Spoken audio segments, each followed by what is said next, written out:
चलो स्टार्ट करते ही हैं।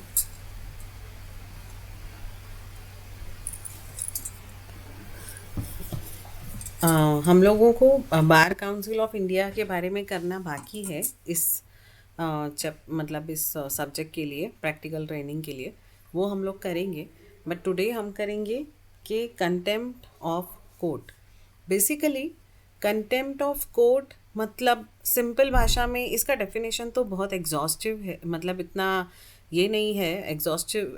बहुत बड़ा डेफिनेशन हम बोल सकते हैं कि ये है, इसमें कैसा है कि अगर कोर्ट की कोई बात नहीं मानी या कोर्ट की इंसल्ट की या कोर्ट की डिसरेस्पेक्ट की किसी भी तरीके से, जजेस की, कोर्ट की, तो उसको कॉन्टेम्प्ट बोलते हैं। तो contempt of court, contempt of high court, contempt of supreme court, contempt of जजेस, उसके बारे में जो लॉ है कि आपने अगर आपको कोर्ट ने डिसीजन दिया, अवार्ड दिया, तो उसको आपने सीरियसली नहीं लिया तो क्या। तो आज हम उसके बारे में पढ़ेंगे। Now contempt of court. Object of act, इसका ऑब्जेक्ट क्या है? The main object of contempt of court act is to protect the dignity and decorum of the court. तो कोर्ट की डिग्निटी, कोर्ट की जो एक रेस्पेक्ट है, कोर्ट की जो एक गरिमा है, वो रहे, एंड डेकोरम ऑफ कोर्ट भी रहे। मतलब कोर्ट का जो एक सिस्टमेटिक रूल एंड रेगुलेशन है या कोर्ट के जो कायदे कानून हैं, वो सब लोग फॉलो करें।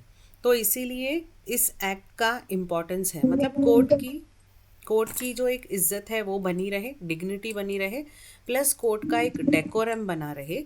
मतलब उसका जो व्यवहार है, वहाँ पे कैसे उठना है, बैठना है, जब जजेस आ रहे हैं तो खड़े रहना है सबको, तो ये कोर्ट का डेकोरम है। जैसे एक ऑफिस का डेकोरम होता है, एक कोई किसी ऑफिस का, किसी कॉरपोरेट ऑफिस का डेकोरम होता है, या किसी पार्लियामेंट का डेकोरम होता है।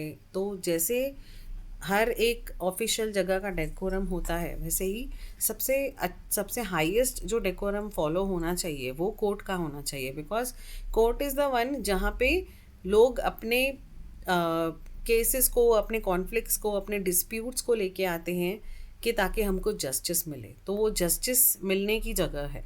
इसीलिए कंटेम्प्ट ऑफ कोर्ट जो है वो बहुत इम्पॉर्टेंट है कि कंटेम्प्ट ऑफ कोर्ट नहीं होना चाहिए किसी भी हालत में। कोर्ट की डिसरेस्पेक्ट किसी भी तरीके से नहीं होनी चाहिए। कंटेम्प्ट का नॉर्मल मीनिंग यही है कि किसी चीज़ की किसी को डिसरेस्पेक्ट करना, उसको ध्यान नहीं देना, उसकी बातों को सीरियसली नहीं लेना, या उसको कुछ समझना ही नहीं कि वो कुछ है ही नहीं। तो contempt of court, the main object of contempt of court act is to protect dignity and decorum of the court and to uphold the majesty of law. तो जो मैजेस्टी ऑफ लॉ है, जो हायर अथॉरिटी ऑफ लॉ है, उसको ऊपर ही रखने के लिए कंटेम्प्ट ऑफ कोर्ट है। क्योंकि अगर लॉ को कोर्ट ही ऊपर नहीं रखेगा, एक्ट ही नहीं रखेगा ऊपर लॉ को या जजेस को या जस्टिस को, तो बाकी सब लोग उसे फॉलो ही नहीं करेंगे। The object is not to protect the जजेस फ्रॉम क्रिटिसिज्म। इसका मेन ऑब्जेक्ट ये नहीं है कि जजेस का कोई क्रिटिसिज्म ना करे। by providing punishment for contempt of court, the ability to deliver fearless and impartial justice is strengthened. मतलब सिर्फ ये नहीं है कि जजेस का क्रिटिसिज्म ना हो, जजेस को कोई कुछ भी ना बोले कि आपने ऐसा कैसा डिसीजन दे दिया, या उसको कोई गाली दे दे, तो ये सब कंटेम्प्ट ऑफ कोर्ट में ही गिना जाएगा। But it's not only about the जजेस, कि जजेस की क्रिटिसिज्म को प्रोटेक्ट करने के लिए सिर्फ नहीं है, बल्कि इसलिए है कि जजेस जो है उनको ये पावर मिले कि वो फियरलेस होके, निडर होके जो भी डिसीशंस है वो दे, और इम्पार्शल जस्टिस करे। पार्शियलिटी ना हो, बाइस्ड ना हो, जो न्याय करे वो इम्पार्शल हो।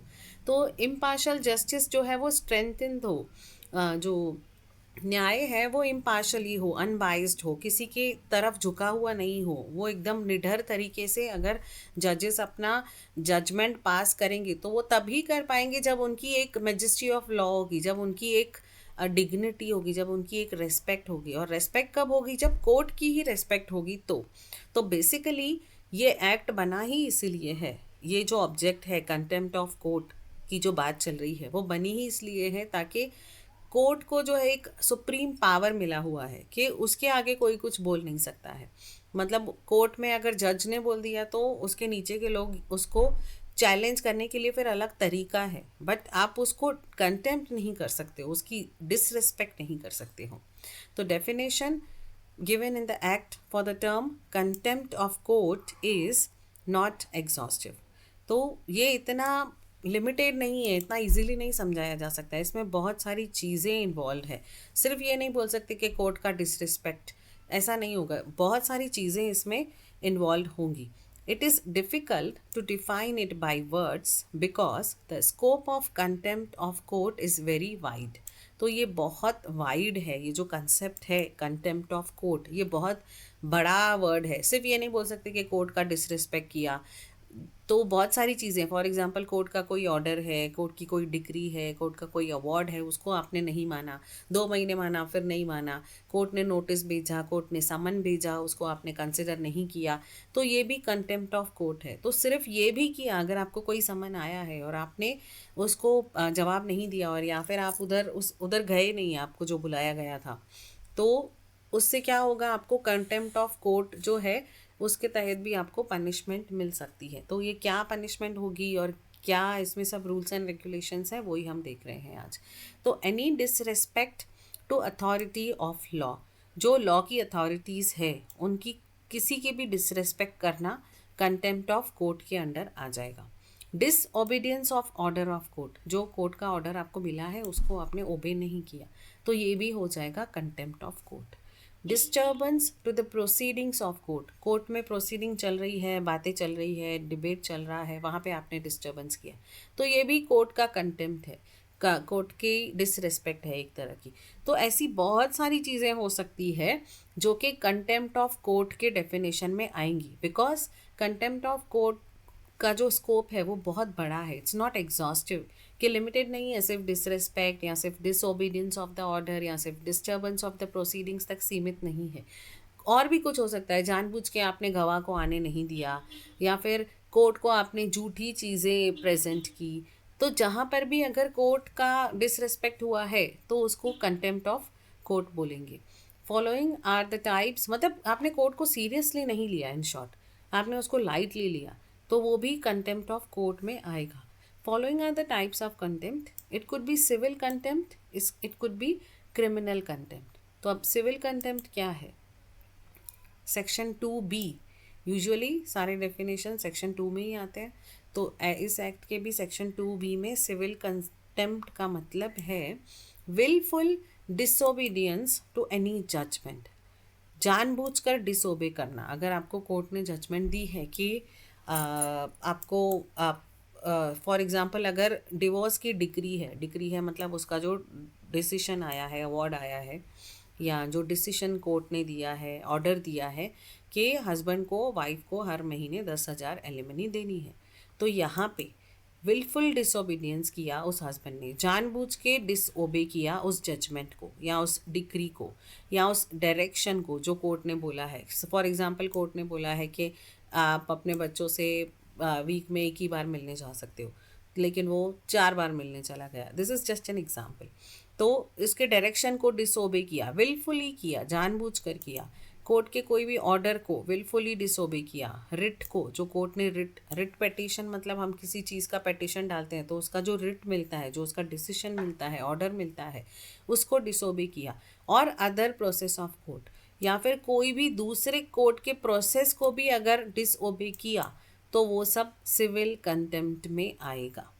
Wilful breach of an undertaking given to a court, जो कोर्ट को अंडरटेकिंग दी है आपने, फॉर एग्जांपल हम लोग बॉन्ड पेपर पे किसी तरह की अंडरटेकिंग या किसी तरह का डिक्लेरेशन कोर्ट को देते हैं कि आई हेयर बाय डिक्लेयर के मेरा प्लेस ऑफ रेसिडेंस ये है, या मेरा एज 18 है, तो या फिर मैं जो भी रेंट ले लूँगा किसी से, कोई भी एक एग्जांपल ले लो कि मैं अगर जो भी रेंट मैंने लिया है उससे ज़्यादा वो मैं वापस दे दूँगा, तो ऐसा आपने अंडरटेकिंग दे दिया कोर्ट को और उसको विलफुली ब्रीच किया, उसको जानबूझकर तोड़ा, तो फिर वो सिविल कंटेम्प्ट में आएगा।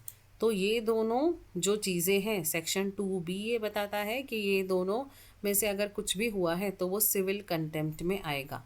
किसी भी तरह का विलफुल डिसोबीडियंस किया है आपने, जजमेंट का, डिक्री का, डायरेक्शन का, ऑर्डर का, रिट का, या किसी और प्रोसेस का विलफुल डिसओबे किया है, ओबे नहीं किया है, या फिर विलफुल्ली तोड़ा है किसी अंडरटेकिंग या डिक्लेरेशन को।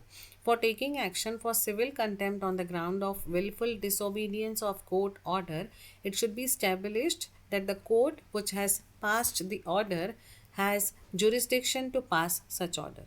तो कोर्ट का जो ये एक्शन लेना है सिविल कंटेम्प्ट के लिए कि आपने विलफुली डिसोबे किया कोर्ट ऑर्डर को, तो पहले तो ये इस्टेब्लिश होना चाहिए कि उसी कोर्ट ने वो ऑर्डर पास किया है जिसके जुरिस्डिक्शन के अंदर उसे ऑर्डर पास करना चाहिए। मतलब कि फॉर एग्जांपल वो केस अगर उस कोर्ट में आता ही नहीं है तो आप ये नहीं बोल सकते हो कि इस बंदे ने इस ऑर्डर को डिसोबे किया। Disobedience of order passed without jurisdiction is not a contempt. तो मतलब आपके जुरिस्डिक्शन में ही नहीं आता है, उस कोर्ट के जुरिस्डिक्शन में ही नहीं आता है, तो उसने डिसोबे किया तो वो कंटेम्प्ट नहीं है। Must prove that the court has no jurisdiction, तो उसको बताना पड़ेगा कि आपके जुरिस्डिक्शन में ये केस नहीं आता है, तो आपका दिया हुआ ऑर्डर मैं इसीलिए ओबे नहीं कर रहा हूँ, तो I am disobeying because it is not under your jurisdiction. तो यहाँ पे ये विलफुल डिसोबीडियंस होगा, जानबूझ के वो डिसोबे कर रहा है, बट उसके पास रीज़न है कि जुरिस्डिक्शन जो है वो कोर्ट का नहीं है। अब विलफुल मतलब उस कोर्ट के जुरिस्डिक्शन में नहीं आता है, फॉर एग्जांपल डिस्ट्रिक्ट कोर्ट में वो केस नहीं आता है, तो फिर अगर वैसे कोर्ट ने उसको कुछ ऑर्डर दिया है तो वो डिसोबे करके आगे बढ़ सकता है। A willful breach of an unconditional undertaking given orally or in writing, either in person or through his advocate, will be treated as civil contempt। अगर willful breach किया है, जानबूझ के तोड़ा है कोई भी अनकंडीशनल अंडरटेकिंग का, जो भी अंडरटेकिंग दी है जो अनकंडीशनल है, मतलब उसमें कोई भी सिचुएशन नहीं लिखा है, अनकंडीशनल है, सिंपली लिखा हुआ है कि मैं उसको रेंट पे करूँगा, 3 महीने का मैंने जो एक्स्ट्रा ले लिया है, ऐसा करके एक अंडरटेकिंग दे दिया किसी बंदे ने, तो ये अनकंडीशनल अंडरटेकिंग है। इसमें कोई भी कंडीशन नहीं है कि अगर इसने मुझे मेरा घर ठीक ठाक करके दिया तो ही मैं उसे रेंट दूंगा, या अगर इसने मुझे रिफ़ंड किया कुछ अमाउंट जो डिपॉजिट का तो ही मैं उसे रेंट रिटर्न करूँगा, ऐसा कोई कंडीशन नहीं लिखा है। तो अनकंडीशनल अंडरटेकिंग का अगर विलफुल ब्रीच होता है तो वो ओरली हो या इन राइटिंग हो, इन पर्सन खुद अंडरटेकिंग दिया हो या एडवोकेट के थ्रू अंडरटेकिंग दिया हो और खुद साइन किया हो, तो वो भी सिविल कंटेम्प्ट होगा। अनकंडीशनल अंडरटेकिंग भी ब्रीच हुई है तो भी वो कोर्ट का कंटेम्प्ट ही माना जाएगा, मतलब आपने कोर्ट की एक तरह से डिसरेस्पेक्ट की है। When undertaking are given orally, the court shall record it in proceedings। कभी कभी अंडरटेकिंग राइटिंग में भी होती है, कभी ओरली भी होती है।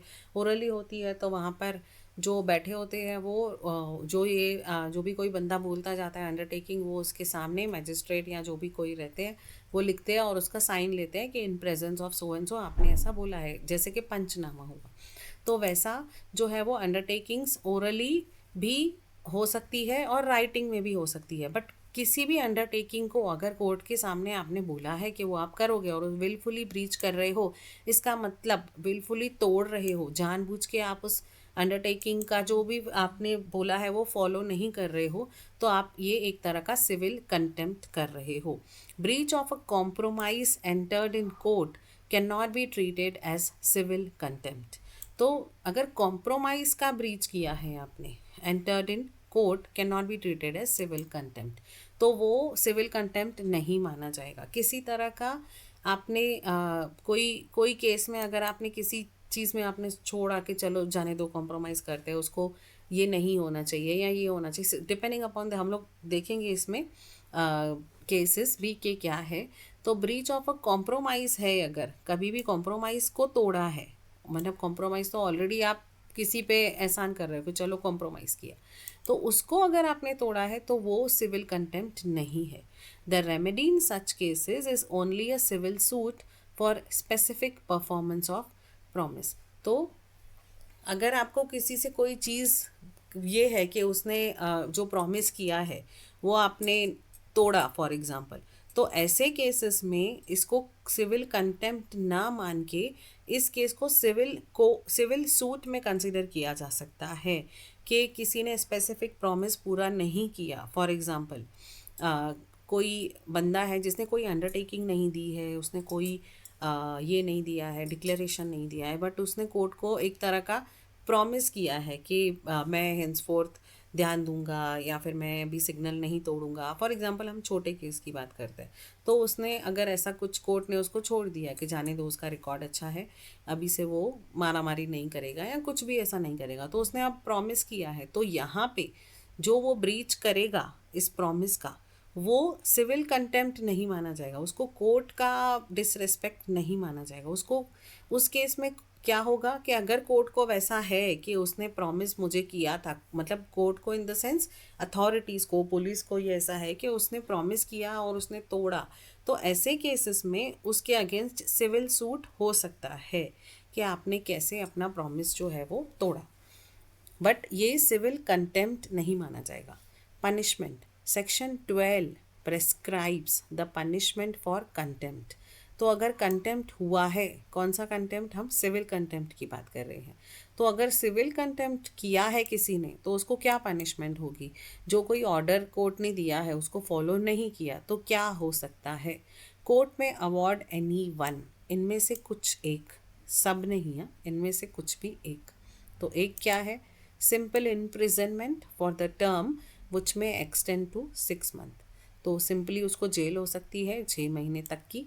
फाइन विच में एक्सटेंड टू 2000, खाली 2000 रुपये तक का उसको फाइन होगा। या फिर both punishment, that is imprisonment and fine together, मतलब ये दोनों मिला के, तो 6 महीने की जेल और 2000 रुपये दोनों मिला के, या सिर्फ 2000 या सिर्फ जेल, डिपेंड्स के कोर्ट उसको क्या पनिशमेंट देना चाहती है। ये कौन से केसेस में होगा, सिविल कंटेम्प्ट में होगा। यहाँ पे कोई क्रिमिनल एक्टिविटी नहीं हुई है। क्रिमिनल एक्टिविटी हुई है अगर, तो क्या होगा वो अभी हम देखते हैं। तो section 2C defines the criminal contempt. It means publication of any matter by words spoken or written or by signs or by visible representation or otherwise।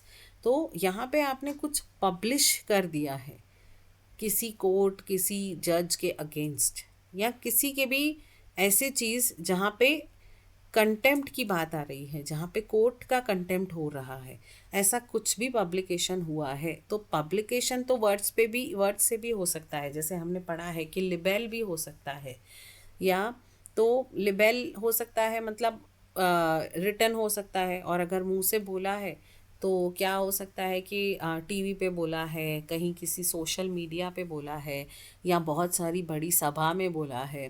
तो it can be by words, by spoken or by written or by sign, किसी तरह का sign language, या visible representation or otherwise, ऐसा कोई भी representation किया है और अदरवाइज ऐसा कुछ भी किया है तो वो क्रिमिनल कंटेम्प्ट में आएगा। Doing any of other act which, इनमें से कुछ भी करने से, scandalises or tends to scandalise or lowers or tends to lower the authority or any court, insult करना कोर्ट की, या फिर इंसल्ट करने के जैसा ही करना, कोर्ट का इंसल्ट करना, या लोअर और टेन टू लोअर, लोअर करना, कोर्ट की अथॉरिटी को नीचा दिखाना या नीचे दिखाने की जुर्रत करना, कि ऐसे एक्ट करना कि इनडायरेक्टली ये लग रहा है कि कोर्ट की अथॉरिटी की इंसल्ट हो रही है, या प्रीजुडाइसेस or interferes or tends to interfere in due course of judicial proceeding. कोई जुडिशियल प्रोसीडिंग चल रही है, अगर कोई केस चल रहा है, कोई बड़ा केस चल रहा है कोर्ट में, और वहाँ पे आपने कुछ भी ऐसा कुछ बोल दिया कि ये केस में तो ऐसा होना चाहिए, तो प्रीजुडाइज किया, मतलब अपने अजम्पशंस लगाए कि इस केस में तो यही नतीजा आना चाहिए, इस केस में तो यही होना चाहिए, तो आपने अपने हिसाब से स्टेटमेंट दे दी कि नहीं इसको तो फांसी ही होनी चाहिए, इसको तो जेल ही होनी चाहिए, या फिर इसमें तो इसकी गलती है ही, यही गुनहगार है। तो जब तक केस चल रहा है वो कोई गुनहगार नहीं है, जब तक वो साबित नहीं हुआ है। तो किसी और इंसान को ये हक नहीं है कि वो इंटरफेयर करे, कोर्ट के due course of judicial proceedings जो चल रही है उसमें इंटरफेयर करे, या उसमें कोई प्रीजुडाइसेस करे, कुछ और उस पर ऐसे कोई स्टेटमेंट दे, अपने आप के जजमेंट दे। Interferes or tends to interfere with or obstructs or tends to obstruct the administration of justice. तो जस्टिस की जो एडमिनिस्ट्रेशन डिपार्टमेंट है उनको ऑब्स्ट्रैक्ट करना, उनके साथ इंटरफियर करना, वो जो काम कर रहे हैं उसमें इंटरफियर करना, तो ये सारे हो जाएंगे क्रिमिनल कंटेम्प्ट्स। ये सिविल कंटेम्प्ट में नहीं आएंगे, बिकॉज ये civil contempts are less serious than the criminal contempts. मतलब दोनों में है तो डिसरेस्पेक्ट ही एक तरह का, बट इसमें जो है वो सीरियस डिसरेस्पेक्ट है, और इसमें और भी बहुत सारी चीज़ें इन्वॉल्व हैं, क्योंकि यहाँ पे जो है वो क्रिमिनल कंटेम्प्ट का माइंड इंटेंशन देखा जाता है कि क्या है वहाँ पे, कैसा होगा कि किसी डिक्री को डिसरेस्पेक्ट किया, किसी ऑर्डर को डिसरेस्पेक्ट किया, या फिर डिसोबे किया, या फिर जो अंडरटेकिंग दिया था उसके हिसाब से नहीं चला, तो वो सब सिविल कंटेम्प्ट में आ गया। और यहाँ पे कैसा है कि आपने किसी जजमेंट पे इंटरफियर किया, कहीं कोई जुडिशल प्रोसीडिंग चल रही है उसके बारे में पहले से ही अपना जजमेंट दे दिया, या फिर स्कैंडलाइज करने की कोशिश की, या फिर पब्लिकेशन करने की कोशिश की किसी चीज़ की जहाँ से कोर्ट का कंटेंट हो, कोर्ट का कंटेम्प्ट हो। Publications means publishing something orally or in writing through newspaper, pamphlets, radio, television or cinema. Conversion between two person cannot be treated as publication. कोई दो लोग आपस में घर में बैठ के बात कर रहे हैं और कोर्ट के लिए कुछ भी बोल रहे हैं तो उससे पब्लिकेशन नहीं बोला जाएगा।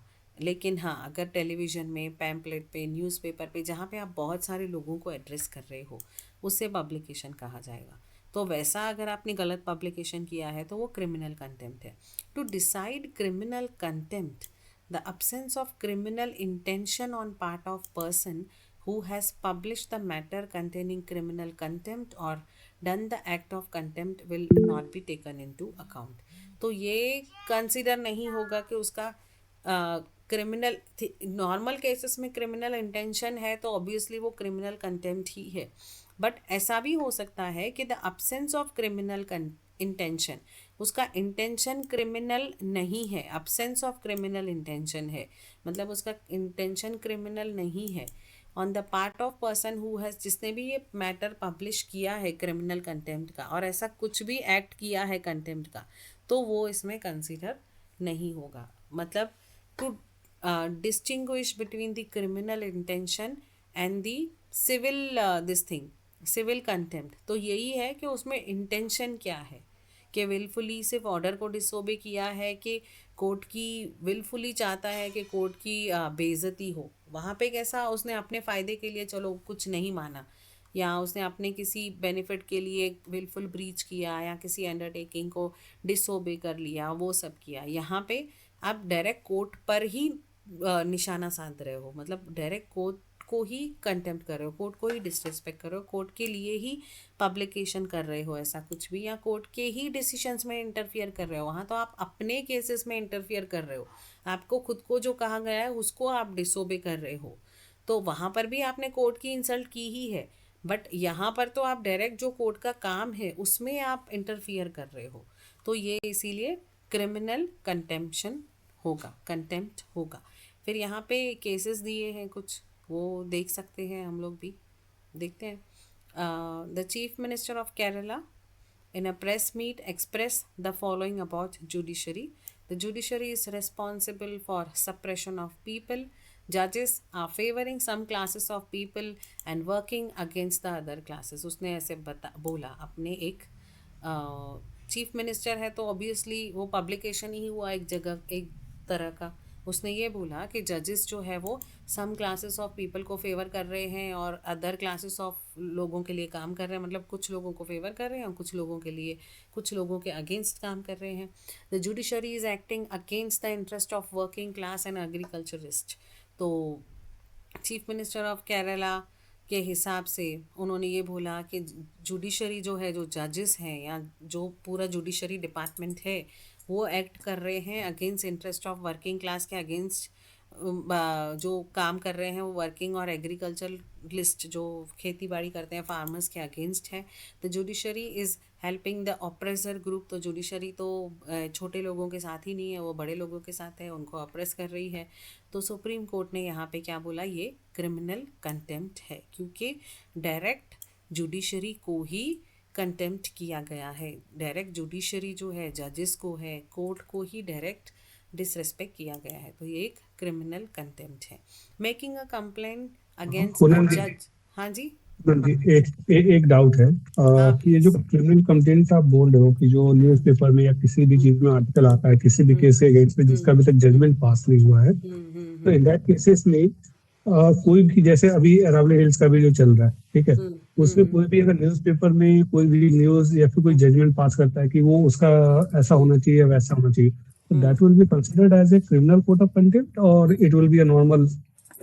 नहीं नहीं, अगर यहाँ पे लॉ क्या कहता है कि अगर आपने प्री जुडाइसिस दिया है और इंटरफियर किया है किसी भी with due course of judicial proceedings के लिए, जो जुडिशियल प्रोसीडिंग चल रही है उसके लिए आपने प्री जुडाइस किया है और उसे पब्लिश किया है, तो वो जो है वो क्रिमिनल कंटेम्प्ट ही माना जाएगा।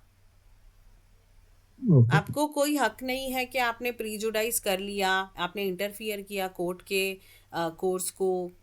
देखिए, दो तरह के प्रीजुडाइज हो सकते हैं, it can B positive also, it can B negative also. तो कंटेम्प्ट का मतलब ही ये है कि इंसल्ट करना, डिसरेस्पेक्ट करना। तो अगर किसी भी उस सेंटेंस से ये लग रहा है कि कोर्ट की इंसल्ट हो रही है, तो वो जो है वो क्रिमिनल कंटेम्प्ट है। जैसे कि फॉर एग्जांपल यहाँ पे चीफ मिनिस्टर ऑफ केरला ने यहाँ पे कोर्ट के फेवर में तो कुछ भी नहीं बोला है, जुडिशरी के फेवर में कुछ भी नहीं बोला है, उल्टे का ये बताया है कि जजेस जो है वो बाइज्ड हैं, जजेस जो है वो एक तरफा है, जजेस तो गरीबों के साथ ही नहीं है और कुछ अमीर अदर वर्किंग क्लास के साथ हैं और ऑपरेसर ग्रुप के साथ है, ऐसा सब उसने बोला। तो यहाँ पे सुप्रीम कोर्ट ने क्या बोला कि वो क्रिमिनल कंटेम्प्ट है। सी, सुप्रीम कोर्ट उसके ऊपर केस नहीं करेगी, लोग, जो लोग सुन रहे हैं इसको, वो बोलेंगे कि इस बंदे के अगेंस्ट हम क्रिमिनल कंटेम्प्ट का केस लगाएंगे, केस कर सकते हैं। फिर वो केस सुप्रीम कोर्ट के पास जाएगा, सुप्रीम कोर्ट के पास जाएगा या हाई कोर्ट के पास जाएगा, डिपेंडिंग अपॉन दी सिचुएशन। तो कोर्ट डिसाइड करेगी कि हमारा क्रिमिनल ये जो है कोर्ट का कंटेम्प्ट हुआ है कि नहीं। तो कोर्ट पहले तो ये देखेगी कि ये सिविल कंटेम्प्ट है कि क्रिमिनल कंटेम्प्ट है।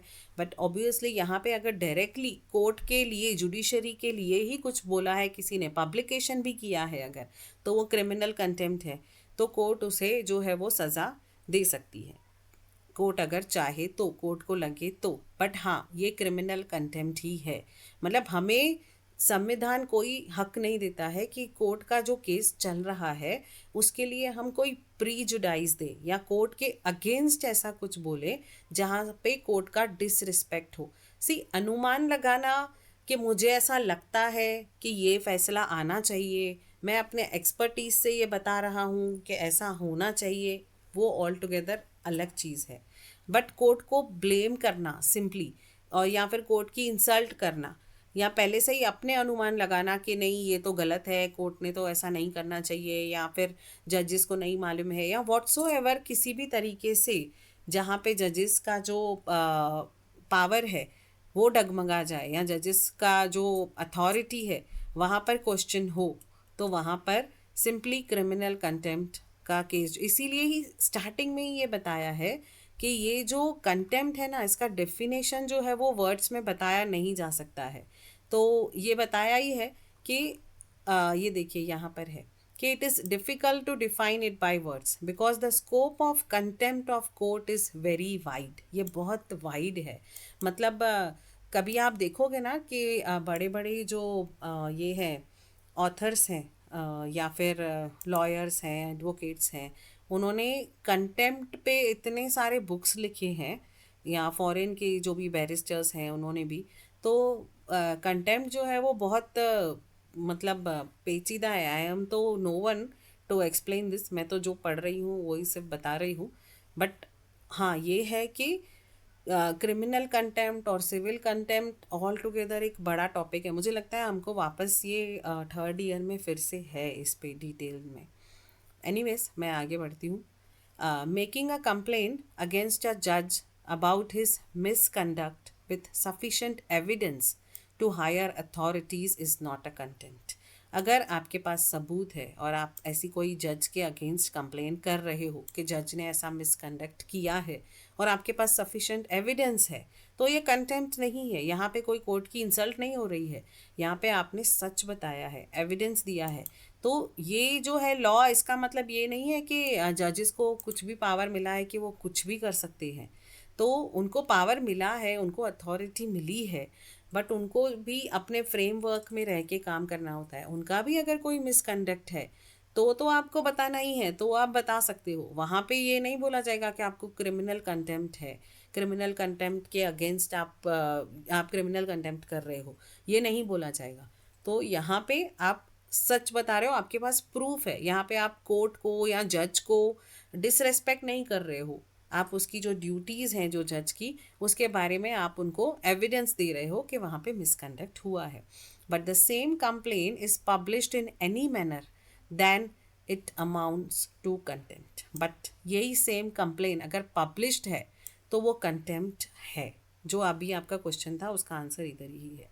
Preventing the court amin from executing the court order, threatening an advocate, court के लोगों को, कोर्ट एडमिन है यहाँ पे, कोर्ट के एडमिन को प्रिवेंट, रोकने के लिए रोका है अगर किसी ने कि कोर्ट ऑर्डर जो है वो प्रिंट ना करो या कोर्ट का जो ऑर्डर है वो इशू ना करो, तो ये भी क्रिमिनल कंटेम्प्ट है। मतलब कोर्ट के कामकाज में आपने उनको रोका, तो ये क्रिमिनल कंटेम्प्ट है, ये एक तरह का डिसरिस्पेक्ट है। थ्रेटनिंग एन एडवोकेट, किसी एडवोकेट को डराना धमकाना। Not to appear in particular case, कोई केस आप ना कोर्ट को, वकील को बोलना कि ये केस मत लो या केस में तुमको आना ही नहीं है, तो ये भी जो है वो क्रिमिनल कंटेम्प्ट है। थ्रेटनिंग द विटनेसेस, अब विटनेस को भी थ्रेट करना, जो कि विटनेस जो है वो तो कोर्ट का हिस्सा नहीं है, वो तो कोर्ट में काम नहीं कर रहे हैं, ना ही वो जजेस हैं, ना ही वो एडवोकेट्स हैं, बट विटनेस को भी थ्रेट करना, ये एक तरह का कोर्ट का ही कंटेम्प्ट है, कोर्ट का ही डिसरिस्पेक्ट है। Preventing the witness from attending the courts, अगर कोर्ट में विटनेस को आने ही नहीं दिया गया तो वहाँ पर भी क्रिमिनल कंटेम्प्ट का केस उसके ऊपर लग सकता है। Preventing the commissioner from performing his duties are treated as criminal contempt, इन सबको भी क्रिमिनल कंटेम्प्ट में माना जाएगा। Now what is the punishment? Punishment for criminal contempt is same as civil contempt. तो सिविल कंटेम्प्ट में जो पनिशमेंट है वही सेम पनिशमेंट है कि वही 6 मंथ्स तक का जेल हो सकता है। तो section 12 prescribes the punishment for contempt of court. Punishment is the same as for the civil as well as criminal contempt. If the charge of contempt of court is proved, the court shall award any of following punishment. अगर court ने prove कर दिया, prove हो गया कि आपने criminal contempt किया है या सिविल कंटेम्प्ट किया है, तो पनिशमेंट सेम रखी गई है। Simple imprisonment for term 6 months तक, या 2000 का फाइन, या तो फिर दोनों। According to section 12(2), for contempt of court, any one of above mentioned punishments alone can be given and not any other punishment alone can be given and not any other punishment। ये repeat है कि कोई इनमें से कोई भी एक ही punishment मिलेगी। ऑब्वियसली थर्ड वाले में तो दोनों आ ही गई है ना, तो कोई भी एक मिलेगी, तो ये कुछ इतना सेंस नहीं बनता। तो या तो फिर उसको जेल होगी या फाइन होगी या दोनों होगा। नाउ एक केस है Vinay Chandra Mishra. The supreme court held that for contempt of court committed by an advocate he shall be suspended from the practice. ये कोर्ट का कंटेम्प्ट जो है वो किसी आम इंसान ने किया है तो उसको ये सब चीज़ें जो है वो इनमें से कोई एक पनिशमेंट मिल सकती है। बट अगर एडवोकेट ने खुद ने ही ऐसा किया है तो he shall be suspended from practice for the period or he shall be permanently restrained from practice। या तो उसको एक फिक्स पीरियड के लिए सस्पेंड किया जाता है, या तो ये इस केस में डिसाइड हुआ था, या तो फिर वो परमानेंटली भी प्रैक्टिस से रिस्ट्रेन किया जा सकता है। मतलब प्रैक्टिस उसको नहीं करनी है, उसको प्रैक्टिस से एक तरह का रिस्ट्रेन मतलब परमानेंटली सस्पेंड। तो या तो वो परमानेंटली सस्पेंड कर सकते हैं या तो फिक्स पीरियड के लिए कि 6 महीना, 8 महीना, 1 साल, डिपेंडिंग अपॉन कि क्या कोर्ट ने डिसाइड किया और किस तरह का कंटेम्प्ट है। उस हिसाब से कोर्ट डिसाइड करेगी कि उसका, अगर वो एडवोकेट ऐसा कर रहा है तो उसको कितना पीरियड का सस्पेंशन मिलना चाहिए. Supreme court bar Association has filed a review petition against this order. तो बार एसोसिएशन ने ये बोला कि ये नहीं होना चाहिए. ये जो एडवोकेट है अगर उससे कंटेम्प्ट हो रहा है तो उनका जो है वो सस्पेंशन जो है वो परमानेंटली नहीं होना चाहिए. तो the supreme court bar association ने रिव्यू किया. अब हम लोगों ने ये पढ़ा हुआ है कि एक होता है रिव्यू और एक होता है अपील. तो या तो रिव्यू में होगा. रिव्यू में क्या होता है कि हम उसी कोर्ट के पास जाते हैं जिसने वो ऑर्डर दिया है. उसको हम बोलते हैं कि आपने जो ऑर्डर पास किया है उसको रिव्यू करिए. सेम कोर्ट, सेम जजेस, सेम केस जिसके पास था उसी को ही अगर हमें हमारे केस में कुछ चेंजेस लेके आने हैं तो, या फिर हमें लग रहा है कि नहीं यहाँ पे कुछ तो गलती हुई है, कुछ चीज़ें पेंडिंग है, तो वहाँ पे हम रिव्यू पिटीशन डालते हैं. लेकिन अगर हम उस डिसीशन से हैप्पी नहीं हैं और हमें लग रहा है कि हमें अपील में जाना है तो हम ऐसे केस में उसकी हायर अथॉरिटी के लिए उसकी हायर अथॉरिटी के पास, फॉर एग्जांपल हमारा केस डिस्ट्रिक्ट कोर्ट में है तो हम स्टेट कोर्ट में जाएंगे, हाई कोर्ट में जाएंगे, सुप्रीम कोर्ट में जाएंगे, हायर जहाँ पर भी चल रहा है उसकी हायर कोर्ट में जाएंगे अपील की पिटीशन के लिए. फिर अपील जो है वो एक्सेप्ट हो या ना हो वो डिपेंड करता है वो नई टीम के पास, जो नए जजेस होंगे, नए कोर्ट के पास होगा, क्योंकि वहाँ पे पूरा केस जो है वो स्टार्ट से देखा जाएगा. लेकिन यहाँ पे क्या होगा, रिव्यू पिटीशन में उसी कोर्ट को हम रिव्यू करने के लिए बोलेंगे कि आप रिव्यू पिटीशन मतलब क्या होता है, एक रिक्वेस्ट है. तो हम रिव्यू रिक्वेस्ट दे रहे हैं कि आपने जो भी डिसीजन दिया उसे रिव्यू करिए.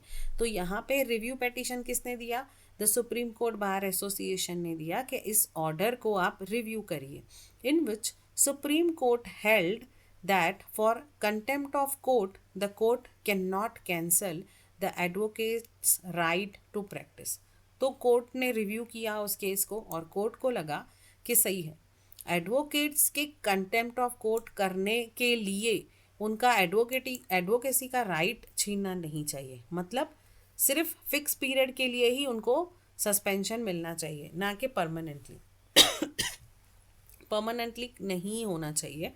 क्योंकि आम लोगों को तो आप इतनी सी सज़ा दे रहे हो, कोर्ट को, जो एडवोकेट को इतनी बड़ी सज़ा क्यों दे रहे हो. या तो फिर एक जैसा रखो जो भी है. तो जो सुप्रीम कोर्ट का बार एसोसिएशन है, अभी सुप्रीम कोर्ट अलग है और सुप्रीम कोर्ट का बार एसोसिएशन अलग है. बार एसोसिएशन तो उन सारे एडवोकेट्स जो सुप्रीम कोर्ट में एडवोकेसी करते हैं, काम करते हैं, उन सबका एक एसोसिएशन होता है. तो वो एसोसिएशन के एक चेयरमैन होते हैं, लीडर होते हैं. बार एसोसिएशन का भी हम लोग टॉपिक करेंगे, हमने लास्ट टाइम भी किया था, शॉर्ट में किया था, अभी हम डिटेल में करेंगे. तो जो बार एसोसिएशन है उन्होंने रिव्यू डाला तो कोर्ट को लगा कि सही है कि कंटेम्प्ट ऑफ कोर्ट अगर एडवोकेट से भी हुआ है तो उसका जो है वो परमानेंटली प्रैक्टिस, उनका जो लाइसेंस है वो सस्पेंड नहीं होना चाहिए. सिर्फ फिक्स पीरियड के लिए जो है वो सस्पेंशन होना चाहिए, कुछ पीरियड के लिए उनका सस्पेंशन होना चाहिए अगर एडवोकेट ऐसा कर रहा है. ये बार एसोसिएशन के लिए क्या एग्जाम लेना पड़ता है क्या? यस यस, बार एसोसिएशन के लिए एग्जाम होता है आफ्टर दिस एलएलबी. तो वो मतलब एग्जाम पास होएगा तो ही एलिजिबल है, ऐसा है? Yes yes yes. अरे बाप. पर वो डिफ़िकल्ट नहीं होती है वो एग्ज़ाम. अगर आपने एलएलबी कर ली तो वो तो कर ही लेंगे. इसमें है हमारे पास ये जो प्रैक्टिकल ट्रेनिंग सब्जेक्ट है ना, इसमें वो सब भी है कि क्या है, मतलब टॉपिक्स क्या है या प्रोसीजर क्या है.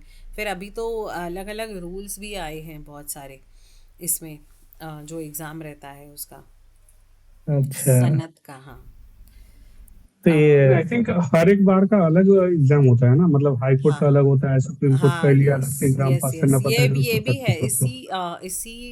इसी टॉपिक में है प्रैक्टिकल ट्रेनिंग में.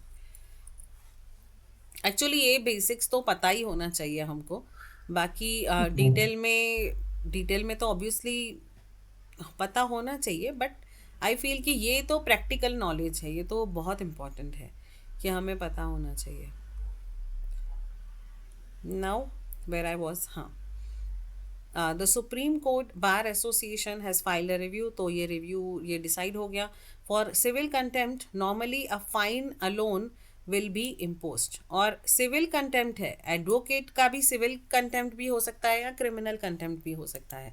तो अगर एडवोकेट से भी सिविल कंटेम्प्ट हो गया तो फाइन अलोन से फाइन ही इम्पोज होगा। If if court thinks that fine alone is not a sufficient punishment, then he shall be put in civil prison instead of ordinary imprisonment. तो फिर उनको लगेगा अगर कि नहीं फाइन नहीं, पनिशमेंट भी होना चाहिए एडवोकेट के लिए, तो उस एडवोकेट को जो है वो सिविल प्रिजन में डाला जाएगा। ऑर्डिनरी नॉर्मल जेल में नहीं डाला जाएगा। सिविल प्रिजन मतलब कि सिर्फ उसको घर से बाहर नहीं निकलना है या शहर से बाहर नहीं निकलना है, ऐसा कुछ ऑर्डर उसके लिए पास होगा।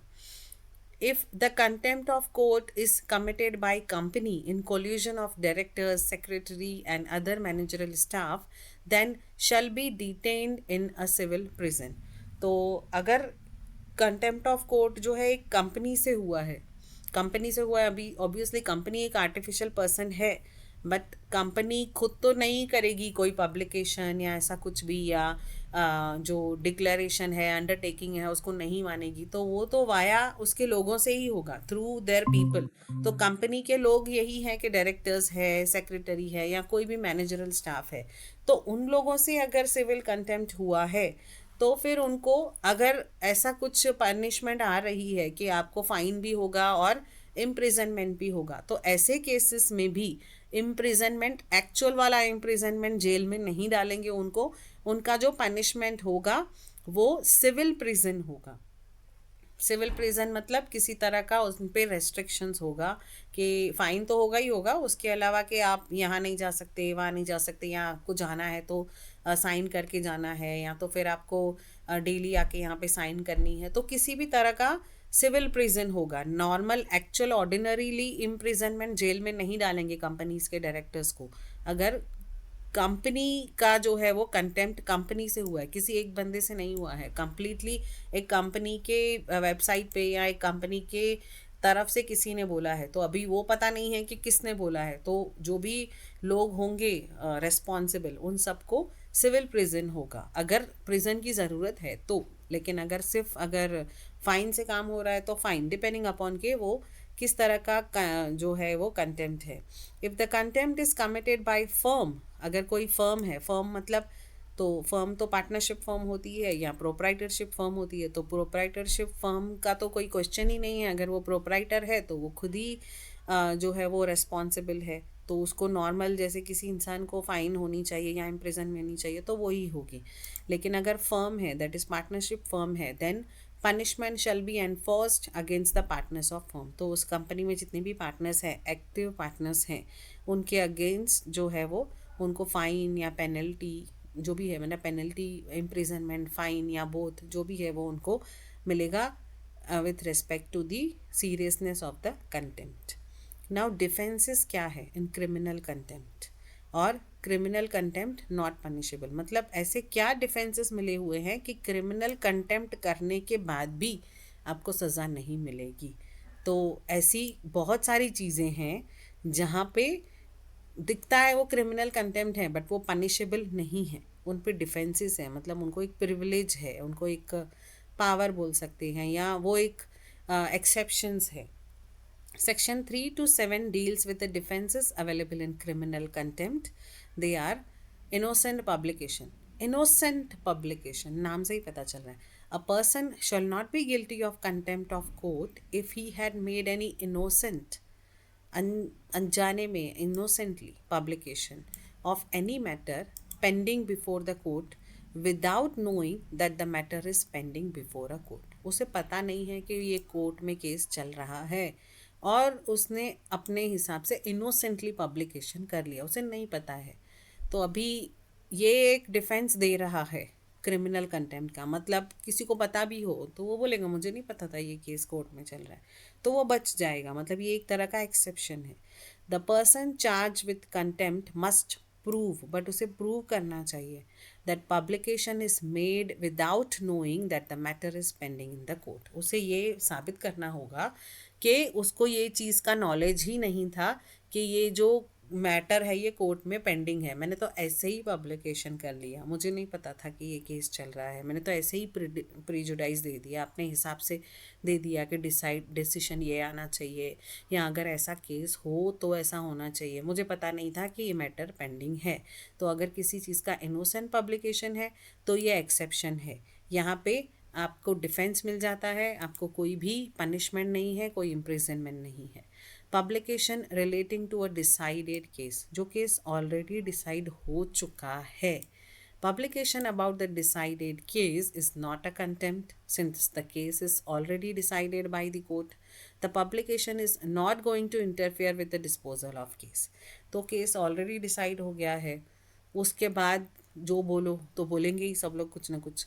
तो उसके बाद बोला हुआ पब्लिकेशन, यहाँ पे भी कोर्ट का इंसल्ट की बात नहीं चल रही है। आप उसके बाद भी कोर्ट को इंसल्ट नहीं कर सकते हो।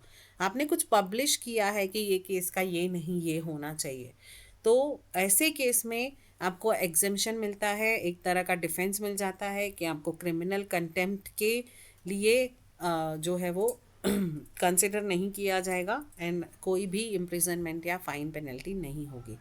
Distribution of publication without knowing that it contents contempt of court matters, ऐसी कोई पब्लिकेशन को डिस्ट्रीब्यूट करना, उसे पता नहीं है कि इसमें कोर्ट के मैटर्स के लिए कंटेम्प्ट है। फॉर एग्ज़ाम्पल, किसी ने एक बुक छपवाई है कुछ, और उसने एडवर्टाइजमेंट के लिए लोगों को बोला कि मेरा मैगज़ीन छप रहा है, उसमें आपको एडवर्टाइजमेंट देनी है क्या। तो लोगों ने अपनी अपनी एडवर्टाइजमेंट दी, किसी ने कुछ और कंटेंट दे दिया कि ये ले लो, मेरा पब्लिश कर लो। अब इसको जिसने डिस्ट्रीब्यूट किया है पब्लिकेशन, या जिसके नाम पे वो बुक है, या जो इशू कर रही है संस्था, उनको नहीं पता है कि इसमें कंटेम्प्ट ऑफ कोर्ट मैटर के बारे में कुछ है पब्लिश किया हुआ। अगर वो ऐसा साबित कर देते हैं तो उनको डिफेंस मिल जाता है, एग्जम्पशन मिल जाता है, उनके ऊपर कोई केस नहीं होगा क्योंकि उन्होंने जानबूझ के ऐसा कंटेम्प्ट ऑफ कोर्ट नहीं किया है।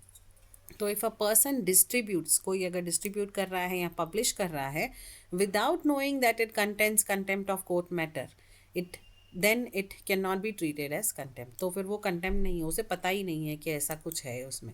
If the publication does not contain the name and address of author, कोई पब्लिकेशन है उसमें ऑथर का एड्रेस ही नहीं है, पब्लिशर एंड प्रिंटर कुछ भी नहीं है, then this defense cannot be used by person distributing such publications।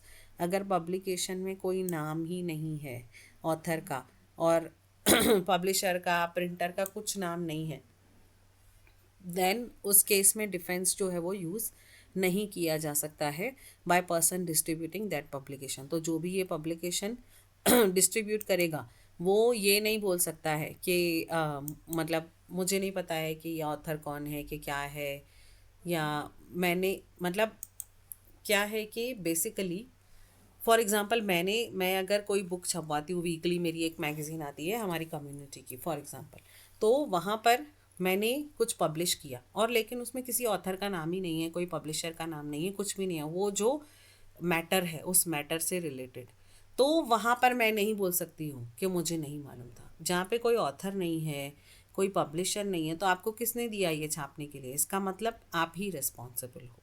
तो यहाँ पे अगर प्रूव हो रहा है कि किसी ऑथर ने मुझे दिया लिखने के लिए और मुझे नॉलेज नहीं था कि ये कोर्ट में मैटर चल रहा है या ऐसा कुछ है, तो मुझे एग्जम्पशन मिल सकता है, डिफेंस मिल सकता है। लेकिन ऑथर का नाम ही नहीं है, कुछ भी पब्लिकेशन में नहीं है, वो मैटर किसने दिया है, इसका मतलब ये साबित होता है कि वो मैंने खुद ने ही छापा है, किसी और का नाम लेके, या प्रिंटर वो जो ऑथर है वो मिल ही नहीं रहा, ऑथर का एड्रेस ही नहीं है।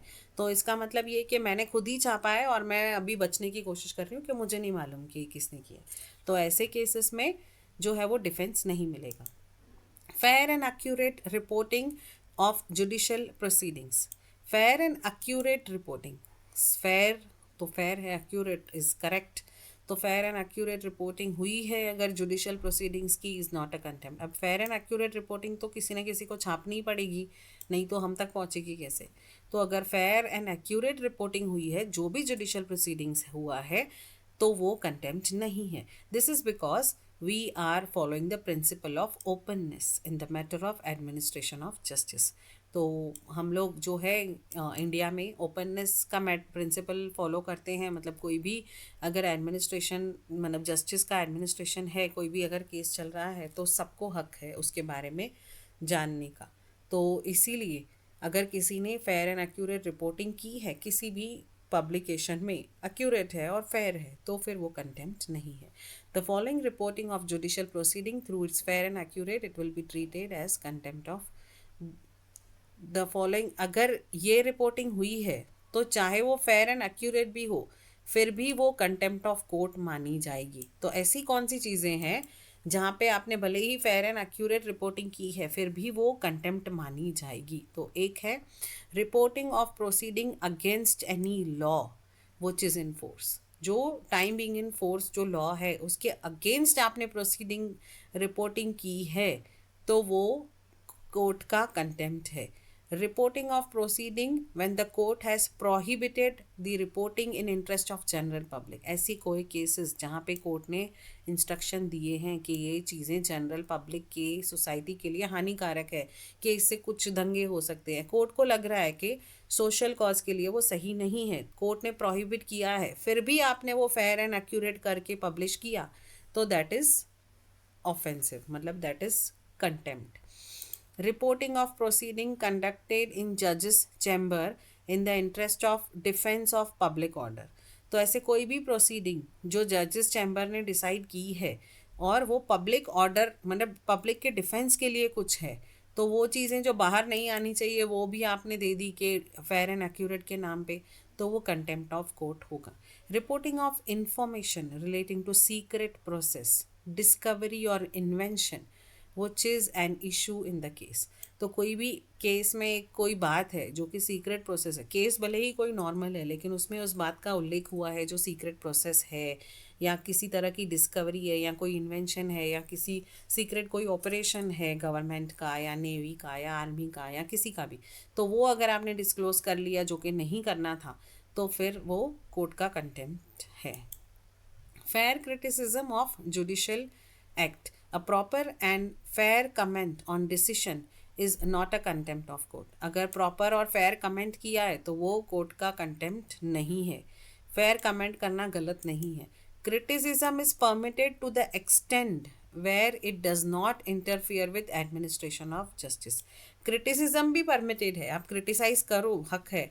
अगर आपको लगता है कि कोर्ट का यहाँ ये नहीं होना चाहिए, बट वो भी एक एक्सटेंड तक, कि ऐसा नहीं कि आपने बस सिर्फ जस्टिस की और कोर्ट के जजेस की इंसल्ट करने के लिए आप ये बोल रहे हो।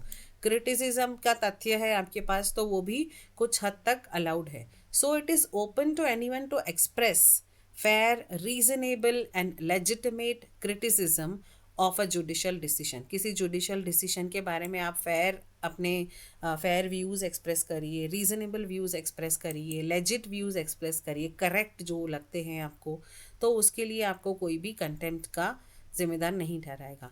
Bonafide complaint against presiding officers of a subordinate court.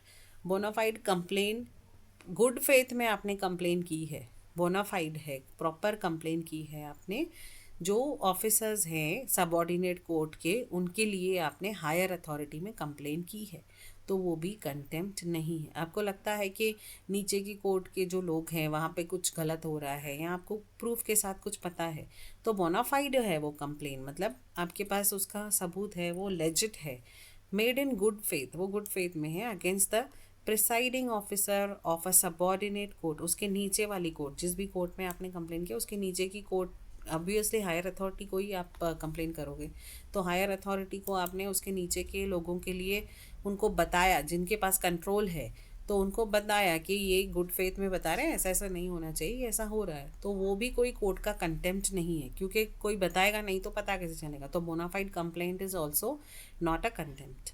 No substantial interference with administration of justice. It means an act which is technically a contempt, but such act does not substantially interfere with administration of justice. For such act no punishment is awarded। तो कहीं ऐसा भी होता है कि normal अगर कुछ statement दी है, लेकिन यहाँ पे कोई जस्टिस की, कोई एडमिनिस्ट्रेशन की, कोई कोर्ट की इंसल्ट नहीं हो रही है, ना ही किसी कोर्ट का कंटेम्प्ट हो रहा है, बट टेक्निकली दिख रहा है कि हाँ ये कोर्ट का इंसल्ट है, तो ऐसे केसेस में भले ही वो कंटेम्प्ट हो बट उसमें कोई भी पनिशमेंट नहीं मिलती है, नो पनिशमेंट इज़ अवॉर्डेड। तो that is why it is said कि कंटेम्प्ट जो वर्ड है वो बहुत ज़्यादा वाइड है, it can not be defined in words. तो court has to decide every time कि ये कंटेम्प्ट है, फिर कंटेम्प्ट पनिशेबल है कि नहीं है, फिर यहाँ पे डिफेंसेस ऑफ सिविल कंटेम्प्ट है, ये मुझे लगता नहीं है कि हो पाएगा। तो ये हम कल करेंगे, कल ही कर सकते हैं।